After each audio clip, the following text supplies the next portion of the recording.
survey showed 97% of Utahns said they knew someone who talked about thoughts of suicide, attempted suicide, or died by suicide. That 3% probably needs to get out and have more conversations, because I think most of us here in the state understand that those conversations need to take place so that we can prevent these tragedies from happening. That's why it's so important. Connection is so important. Simple things like checking in with someone when something seems off can be life-saving. It's about connecting with people around us, asking if they are thinking of suicide. That's an important one. And then being ready with resources to help. We can each reach out, lift up, bring hope to people around us in our homes, our schools, churches, neighborhoods, and workplaces. The state's suicide prevention program, Live On Utah, has teamed up with the Salt Lake Chamber and Utah Community Builders to offer suicide prevention in the workforce toolkit. This is really important. This toolkit helps business leaders better understand and respond to mental health needs of their employees, as well as learn best strategies to prevent suicide. The toolkit helps build a work culture that prioritizes mental and physical health equality. So on the suicide prevention playbooks, this is really important. They are a free suicide prevention course available online at liveon.org, liveonutah.org, or on Instagram, Facebook, and YouTube. It's available in English or Spanish, and we also have a playbook specifically for military and service members and their families. This has been a huge issue that we've been working on with our amazing military folks. The playbook is designed as 10 short lessons that take about 5 minutes to complete. You'll learn how to recognize warning signs, have difficult conversations, and learn about the resources that can help you or others. You'll get a certification of completion after you finish the playbook and become a Live On Suicide Prevention Ambassador. We are so grateful to businesses like Strong Automotive and the Salt Lake Chamber and Utah Community Builders program, who take their employees, members, and customers' mental health and emotional health seriously. I, like the rest of the 97%, have known people who have died by suicide and who have had suicide ideation. It's been in our family, it's been in our community. There was a moment, and especially in rural Utah, there's a lot of stigma around this. I was telling Rod on the car ride over here, sadly many in my graduating class of North Sanpete High School have died by suicide. And so it's really an issue that each of us has a responsibility to take seriously. As a youth leader in my church, I had a young woman who was, because I made connections, because she and I had this connection, because I looked out for her and had conversations with her and built a relationship with her, when she was struggling, she came to me and confided in me that she was having some suicide ideation. So I tried to figure out, I didn't know where the resources were in my county, and I reached out and I found those resources and got her the help that she needed. And that's what each of us needs to do. We need to build connections with people. We need to ask the question if they're struggling, ask them if they're having thoughts of suicide, and then get them the resources. We have a beautiful program. We have love for each other. We want each one of our citizens here in the state of Utah to feel love, to feel belonging, to feel like they matter. And it's going to take every one of us working in this work together. So thank you to all those who are here participating in this, and let's live on. Thank you.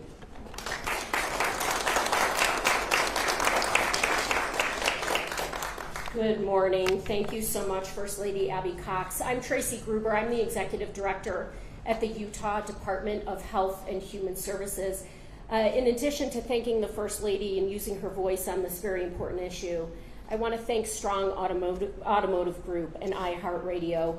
As the First Lady mentioned, suicide is a leading cause of death in Utah, and many people, and we all have had these experiences, know people who've reported thoughts of suicide.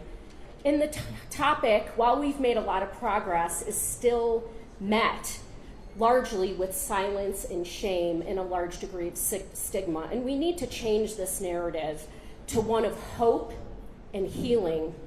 Events like today are the culmination of a large amount of work and dedication, including by Representative Elison and so many in our department, to ensure that all Utahns have fair and equitable opportunities to live healthy and safe lives. We know supporting people's emotional, behavioral, and mental health are key points of focus if we're to succeed in this vision.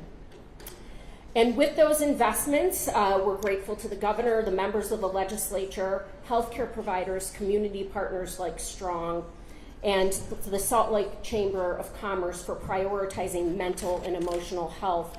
I just have to say, on a day like today, as someone who also has the sky is cloudy today. It's been rainy for a couple of days. But we know, and what we need to get used to talking about is above all those clouds are those blue skies. And life is full of these ups and downs, and we have to support each other, make those connections to see through those experiences. I'm so proud of the work that's happened in this state. We are working with the Utah Behavioral Health Commission to refine and implement the state's behavioral health master plan. And this plan will identify guiding principles, strategic priorities, and steps we can take as a state, as a community, to address the mental health and substance use needs in our state. We've expanded the crisis continuum so profoundly in our state, with mobile crisis outreach teams and crisis receiving centers as a place that people can go when they're experiencing these challenges. Suicide is preventable. We have to get used to talking about it. We should use the Live On playbook, go through those lessons. I know I personally have gone through those lessons when we've had people in our life having that suicidal ideation, and treatment does work. We also have 988, which has been building over the past few years. It actually started in our state, people don't realize that, of having that one number that people can call when they're in crisis. We already know what to do when we have a physical health challenge. 988 is the hub of resources for people to call when they're experiencing difficulty.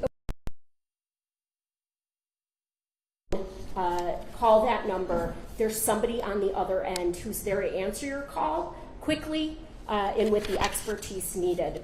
That number is available 24/7. There's workers there all the time. And we know that together we can get through these challenges, these cloudy days, to get that blue sky, reach out, lift up, and live on. Thank you so much.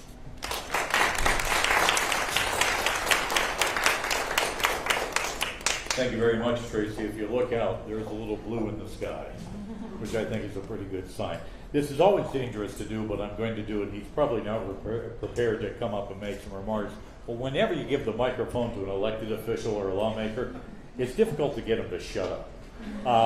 But Steve is a good guy. Steve Elison, state representative, he has done so much work in this effort. I've had Steve on the show, on my radio show over the years several times, talking about efforts about the Live On campaign. So I wanted to bring Steve up, and Steve asked you to share just a few thoughts about the Live On campaign. Steve? Thanks, Rod. When you mentioned the speakers, I'm like, oh, I don't have to say anything. How nice. I can just sit back and relax. So I'll get even. So in 2020, I sponsored a bill, and HB 32, and we have so many great resources out there in our community. As Tracy mentioned, 988, you can call or text, crisis receiving centers, MCOTs, but people don't really, not everybody knows about it. And so I thought we need to get a PR campaign going. And so we put $1 million match from the state of Utah that was quickly matched in a matter of months by private donors. So we had $2 million to get the campaign kicked off. And we've had so many other fabulous donors that have kicked in since then. The legislature's put additional funds in there, and we're really getting the word out. The reality is that the basics of suicide prevention are really quite simple. Knowing what to say, the science to look for, and how to say it. And when you ask that really difficult question, are you thinking about hurting yourself or taking your life? When they say, I am, knowing how to respond is absolutely critical. And having asked that question of multiple people and having them respond affirmatively, I'm so grateful that having resources like the Live On Ambassador program that in just 6 short lessons can teach you what to say and what resources are available. So special shout out for the Strong Automotive Group and iHeartMedia. I'm now going to embarrass you, Rod. So I've been trying to coach Rod for years on proper terminology, and he's doing great. For too long in this country, we've talked about people committing suicide. They die from suicide. So instead of saying somebody committed suicide, the proper terminology was they died from suicide. And as we normalize mental health as part of our physical health, overall health, that is critical to improving the dialogue. So you're doing great, Rod. Thank you. And if I ever hear you on the radio, I'll just text you if you're not in line. So again, thank you very much for being here. Again, for Strong Automotive and for all the fabulous leaders. I got to give out Carol a big shout out, who's in the very back, for organizing and working so hard to make the Live On campaign so successful. We've had numerous states call us and say, can we copy your material? Can we replicate what you're doing? And the word is getting out. So again, thank you, and thanks for being here.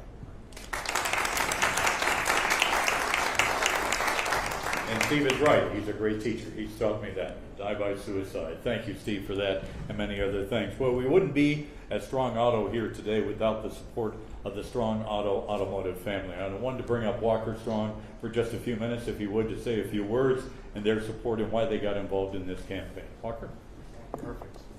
Thank you. I keep this pretty short. My public speaking is pretty lacking since I don't get a lot of this experience. I'd like to thank everyone for coming.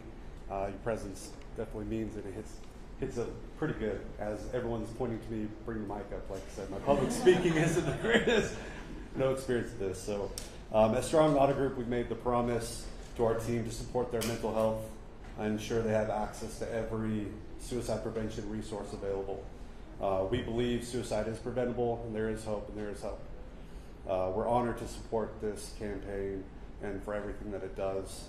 And we encourage other business leaders to hop on, because with a strong team behind you with that mental health, you have a stronger business, stronger communities, and we can get through this. So together we can make a real difference. And that's all I got. Like I said, short and sweet.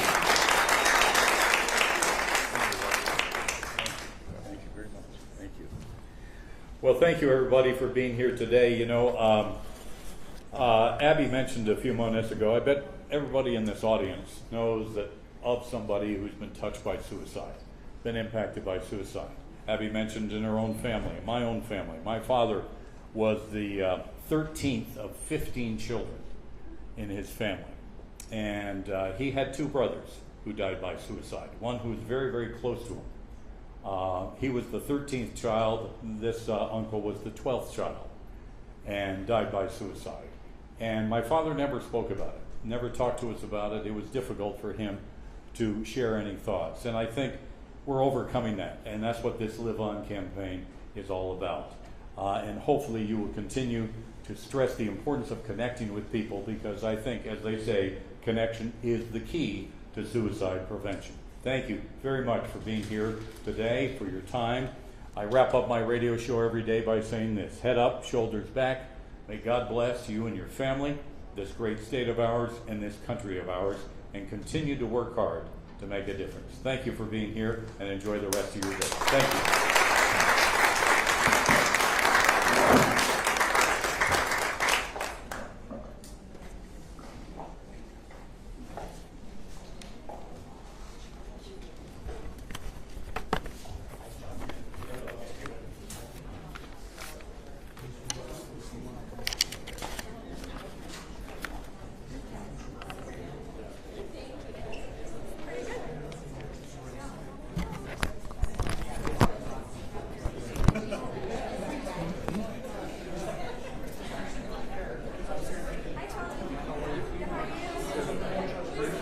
do your interview with With who? Tracy or the First Lady? First Lady. Basically, we want to ask like why she's here and how it's just. Okay. Thank you.